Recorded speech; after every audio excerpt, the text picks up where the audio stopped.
আচ্ছা, প্রথমেই বলে রাখি এটা হচ্ছে ছত্তিশগড় পিএসসি, অর্থাৎ ছত্তিশগড় লোক সেবা আয়োগ, রায়পুর। ছত্তিশগড় পিএসসির মাধ্যমে অ্যাসিস্ট্যান্ট প্রফেসর রিক্রুটমেন্ট হচ্ছে।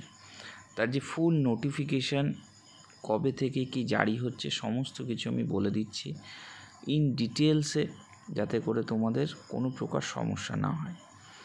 আচ্ছা, এটা হচ্ছে সাবজেক্ট ওয়াইজ ভ্যাকেন্সিস, অর্থাৎ টোটাল কতগুলো ভ্যাকেন্সি আছে স্পেসিফিক সাবজেক্ট, যেমন হিন্দি, ইংলিশ, এই রকমভাবে এখানে সাবজেক্টের নাম দেওয়া রয়েছে। এবং জেনারেল যে সমস্ত এসসি এসটি যে ক্যাটাগরি ওয়াইজ, সেই ক্যাটাগরি ওয়াইজের কিন্তু এখানে নাম নথিভুক্ত করেছে এবং টোটাল যে কতজন লোককে নেওয়া হবে সেইখানে হচ্ছে টোটাল যে ক্যান্ডিডেট সংখ্যা এটা। তো এইটা হচ্ছে পুরো ফুল ইন ডিটেলস টোটাল এখানে যেটা বলেছে সেটা হচ্ছে 595 জনকে রিক্রুটমেন্ট করা হবে এবং এই 595 জন কিন্তু অ্যাসিস্ট্যান্ট প্রফেসর হিসেবে নিয়োগ পাবে ছত্তিশগড় বিভিন্ন যে কলেজগুলো রয়েছে সেই সমস্ত কলেজগুলোতে। ওকে, এবং 45 ইয়ার্স এবং তাদের যে বিভিন্ন কোঠা থাকে সেই কোঠা হচ্ছে উপর বেস করে সেই ইন ডিটেলস যে প্রসিডিওর সেই এজটা কিন্তু এখানে জারি করেছে। এই হচ্ছে ছত্তিশগড় কলেজ সার্ভিস কমিশনের ইন ডিটেলস নোটিফিকেশান। প্রথম কথা বলে রাখি, এই নোটিফিকেশানটার যে শিডিউল, আচ্ছা এইখানে একটা জিনিস বলবো, সেটা হচ্ছে এই যে নোটিফিকেশানটা জারি হয়েছে সেই নোটিফিকেশানটা কিন্তু ইন ডিটেলস প্রসিডিওরের মাধ্যমে। আরেকটা জিনিস যেটা বলবো সেটা হচ্ছে তোমরা ফুল নোটিফিকেশান যেটা দিয়েছে সেই নোটিফিকেশানটা যদি ভালো করে ফলো আপ করো তাহলে কিন্তু এইখানে প্রত্যেকটা যে সিলেবাস সেই সিলেবাস সম্পর্কে কিন্তু বলে দিয়েছে যে কোন সিলেবাস, কোন জিনিস, কি কি পড়া হবে, কি কি তোমার এক্সামিনেশানে থাকবে, সমস্ত কিছু।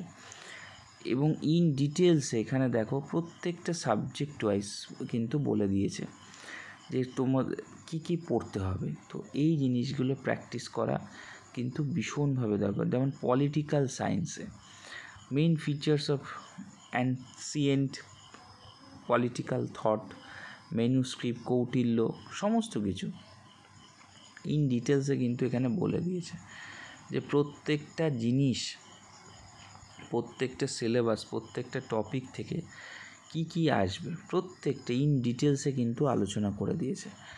এবং ঠিক তেমনিভাবে দেখো প্রত্যেকটা জিনিস, ইকোনমিক্সে কি কি থাকছে, যাদের ইকোনমিক্সে অ্যাসিস্ট্যান্ট প্রফেসরের এক্সামিনেশান দিতে যাবে সেই তাদের ক্ষেত্রেও কিন্তু ইন ডিটেলসে বলে দিয়েছে যে এই পার্টে এটা থাকছে, এই পার্টে ওটা থাকছে, যাতে করে কারোর কোনো প্রকার কিন্তু সমস্যাটা না হয়।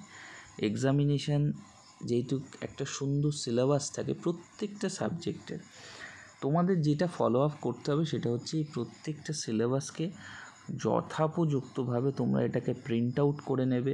এবং সোশিওলজি পার্ট থেকে দেখো, এইখানে সোশিওলজির পার্ট থেকে যে সমস্ত কনসেপ্টগুলো দিয়েছে সেই সমস্ত কনসেপ্টটাকে ইন ডিটেলসে ভেঙে ভেঙে ভাগ করে দিয়েছে। তো তোমাদের এটাই কাজ থাকবে প্রত্যেকটা জিনিসকে খুব থরলিস্টিকভাবে বোঝা এবং সেইগুলো খুব সুন্দরভাবে পড়ে যাওয়া। হিস্ট্রি থেকে বলে দিয়েছে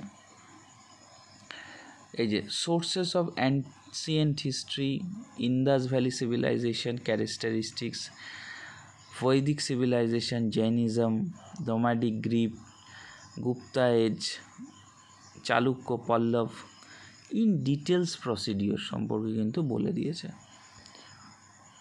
তো এই জিনিসগুলো তুমি যদি ভালো করে এখন থেকে খুব মন দিয়ে পড়াশুনো করো, প্র্যাকটিস করো। জিওগ্রাফিতেও দেখো origin of earth rocks, climatology, oceanography থেকে কী কী আসবে সমস্ত কিছু বলে দিয়েছে। অর্থাৎ তোমাদের ইন ডিটেলস সিলেবাস, সেই সিলেবাস সম্পর্কে কিন্তু বলে দিয়েছে। তোমাদের যে কাজটা হবে সেটা এখন থেকে এই সিলেবাসটাকে একটা প্রিন্ট আউট করে থরলিস্টিকভাবে এই সিলেবাস অনুযায়ী কিন্তু প্রিপারেশান নেওয়া, পড়া এবং সুন্দরভাবে গুছিয়ে পড়া, তাহলেই কিন্তু তুমি কিন্তু ক্র্যাক করতে পারবে। এ প্রসঙ্গে একটা জিনিস বলবো, সেটা হচ্ছে যারা আদার্স ক্যান্ডিডেট আছো তাদের জন্য 400 টাকা এবং এসসি এসটি ওবিসি যারা রয়েছে তাদের জন্য 300 টাকা করে অ্যাপ্লিকেশান ফিস কিন্তু ফিল আপ করতে হবে। আচ্ছা, এর অ্যাপ্লিকেশান লাস্ট ডেট সেটা হচ্ছে কিন্তু 6/9/2024। অলরেডি এই অ্যাপ্লিকেশানটা যে ডেটটা দিয়েছে সেটা কিন্তু শুরু যেহেতু হয়ে গেছে, তো যারা যারা এখনও এই বিষয়ে জানোনি তারা ছত্তিশগড় যে কলেজ সার্ভিস কমিশন অ্যাসিস্ট্যান্ট প্রফেসরের জন্য তারা কিন্তু অবশ্যই কিন্তু আবেদন করতে পারো।